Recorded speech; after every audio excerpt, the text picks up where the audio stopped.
What's going on, guys? Andrew Piluk Hockey here, back again with another video, and you guys are seeing the title correctly. There's been rumors on whether or not the Toronto Maple Leafs could bring back Tyler Bozak. Now, I was a fan of Tyler Bozak. I still am a fan. I'm happy that he won the Stanley Cup with the St. Louis Blues. He's got a great family. He's got a great story, and he was a great person in Toronto. From all the stories we've heard and from all the videos and interviews we've seen, he's treated Toronto like a home. And you know what? He's always welcome in Canada and Toronto, and we love Tyler Bozak. And if he ever sees any of my videos, and maybe he has in the past, but I kind of doubt it, but we still love you, Tyler, and you are very welcome in Toronto anytime. And I don't even live there. I live close, but still. Regardless, let's not talk about that, and let's talk about these rumors. Okay, so this is a piece that I took from Spectre's Hockey, but also that's from Sportsnet as well, and it came from a Sportsnet mailbag. Luke Fox said he was asked if the Toronto Maple Leafs might bring back Tyler Bozak as their third line center. Now I will tell you guys right now, before I get any further, when I read this I said, oh, Tyler Bozak is not an upgrade over Alex Kerfoot if the Leafs do decide to move him, and I hate to tell you guys, but no, it's not. Kerfoot is better than Bozak right now. Just letting you know that. St. Louis Blues are rumored to have the 34-year-old center on the trade block. Now, Fox acknowledged the Blues need to shed salary to re-sign defenseman Alex Pietrangelo and Vince Dunn. Now, guys, St. Louis needs to shed salary, so does the Leafs, so that doesn't make a lot of sense. Bozak has 1 year left on his $5 million contract, so he would be getting paid like $1.5 million more than Kerfoot. It doesn't make a lot of sense. He said Fox doubts the Leafs will bring Bozak back to Toronto, citing his age, declining production, and cap hit. Now, Spectre's note also states, with over $76.9 million as per Cap Friendly, invested in 16 players next season, and a need to bolster their blue line, the Leafs have cap issues of their own. Bringing back Bozak isn't an option, and I would definitely agree with that. Now, the only reason I'm mentioning this is because you know how some Leaf fans are. I've received the comments, we've seen it on Twitter.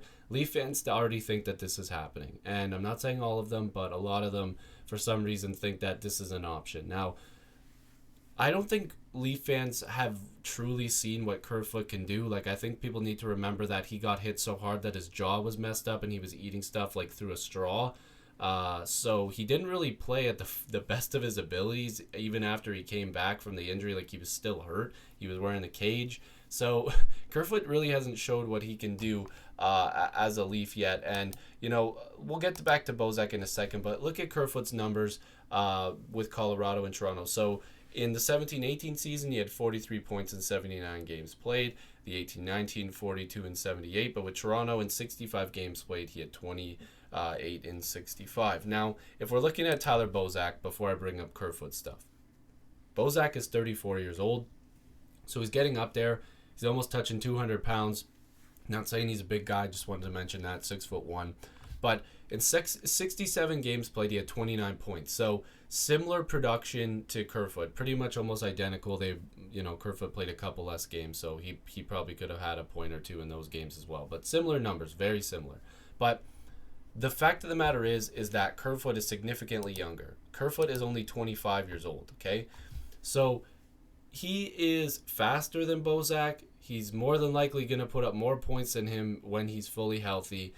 And I don't think, there's a misconception with Tyler Bozak, because if you look at Tyler Bozak in Toronto, he was on the third line at one point with, I believe it was Connor Brown and James Van Riemsdyk. And you know, they mixed Bozak around in there and whatever.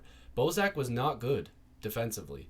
And, you know, he's good on the face-off draw. I believe he was like a 55% last year for St. Louis in the face-off draw. But Bozak is not the quickest guy. He doesn't get back that fast. Kerfoot, on the other hand, can get back fast. He's a quicker player. He puts up, like I said, similar numbers, probably more in a healthy season for him.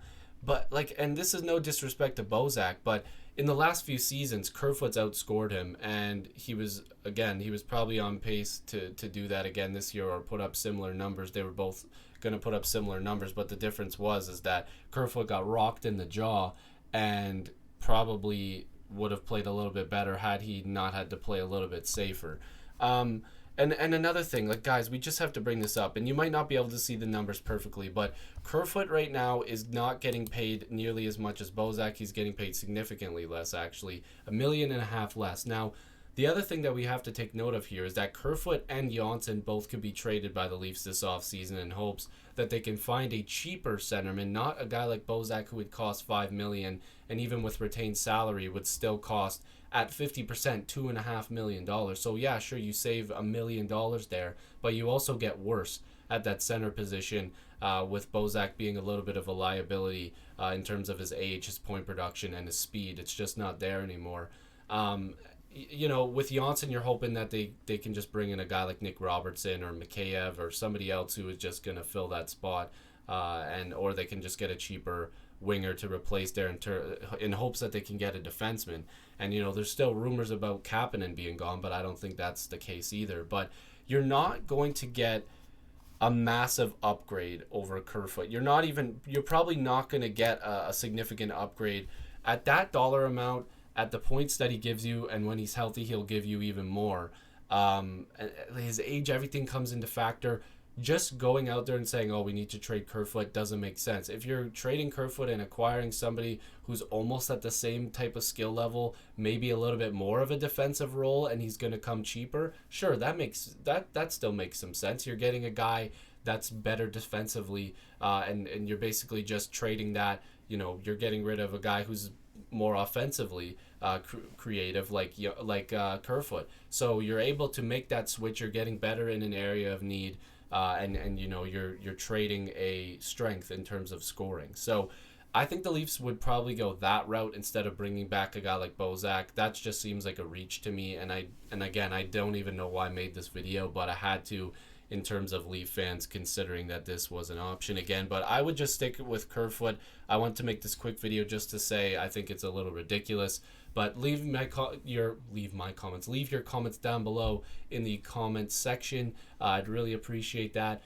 Join the squad if you haven't subscribed already. Man, I'm losing myself today. This is the third video I've recorded for this channel. I filmed 5 or 6 total today, so bear with me. But let me know what you guys think. I don't know. Some of these trade rumors get ridiculous around this time, and I want to make my own armchair GM for next season. But let me know down below. I appreciate you guys as always, and hopefully I'll see you in the next video or stream.